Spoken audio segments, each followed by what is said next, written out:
नमस्कार, आप देख रहे हैं केएच लाइव हिमाचल और मैं हूं आपके साथ पूजा राजपूत। आज के इस इवनिंग बुलेटिन में हम आपको हिमाचल प्रदेश की तमाम बड़ी खबरों से रूबरू करवाएंगे। आइए पहले नजर डालते हैं आज की हेडलाइन पर। हिमाचल बीजेपी अध्यक्ष के भाई पर यौन शोषण का आरोप, 25 वर्षीय युवती ने दर्ज करवाई शिकायत। हिमाचल के शिक्षा मंत्री रोहित ठाकुर अध्यक्ष बनने को तैयार, बोले वन मैन वन पोस्ट का सिद्धांत हो लागू।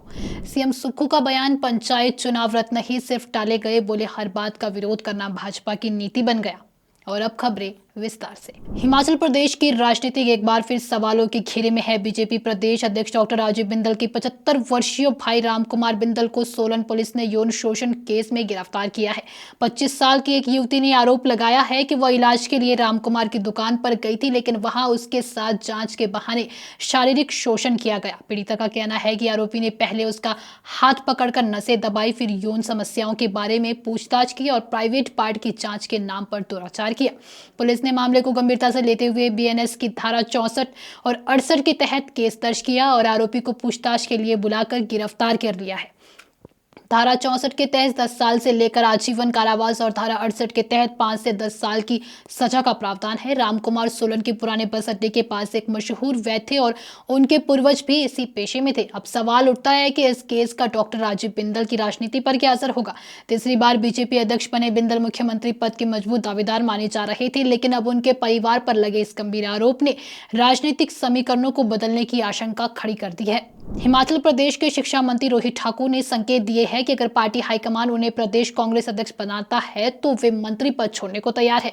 उन्होंने कहा, वन मैन वन पोस्ट का सिद्धांत सभी पर लागू होना चाहिए। रोहित ठाकुर वर्तमान में जुब्बल कोटखाई से विधायक है और चौथी बार विधानसभा पहुंचे हैं। वे वीरभद्र सरकार में पीसीएल भी रह चुके हैं, जिससे उनका नाम अध्यक्ष पद के लिए मजबूत माना जा रहा है। प्रतिभा सिंह की जगह लेने की चर्चा तेज हो गई है। उनका कार्यकाल अप्रैल 2025 में खत्म हो चुका है, लेकिन कांग्रेस में गुटबाजी के चलते नए अध्यक्ष पर सहमति नहीं बन पाई थी। हाल ही में दिल्ली में राहुल गांधी और खड़गे के साथ हुई मीटिंग के बाद रोहित ठाकुर का नाम सबसे आगे चल रहा है। उन्होंने साफ कहा है कि पार्टी जो जिम्मेदारी देगी उन्हें पूरी निष्ठा से निभाऊंगा। हिमाचल प्रदेश के मुख्यमंत्री सुखविंदर सिंह सुक्खू ने साफ किया है कि पंचायत चुनाव रद्द नहीं सिर्फ पोस्टपोन किए गए हैं। उन्होंने कहा कि आपदा राहत कार्यों को प्राथमिकता दी जा रही है क्योंकि सड़कों की हालत खराब है और कई परिवार अभी भी पुनर्वास की प्रक्रिया में है। सीएम सुक्खू बोले, अगर प्रशासन चुनावों में लग जाएगा तो राहत पहुंचाने वाला कौन रहेगा।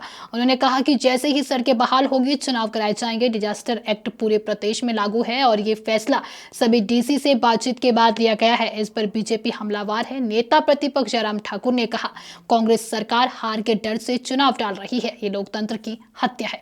सीएम ने पलटवार करते हुए बीजेपी पर गुटबाजी का आरोप लगाया। उन्होंने कहा, बीजेपी 5 गुटों में बटी है। मंडी में जयराम का दर्द दिखा, अनुराग ठाकुर के पक्ष में नारे लगे, वही धवाला, बिंदल और हर्ष महाजन के अलग अलग खेमे है। मुख्यमंत्री ने दोहराया कि 23 जनवरी से पहले पंचायत चुनाव कराना कानूनन जरूरी है और जैसे ही हालात सामान्य होंगे चुनाव करवा दिए जाएंगे।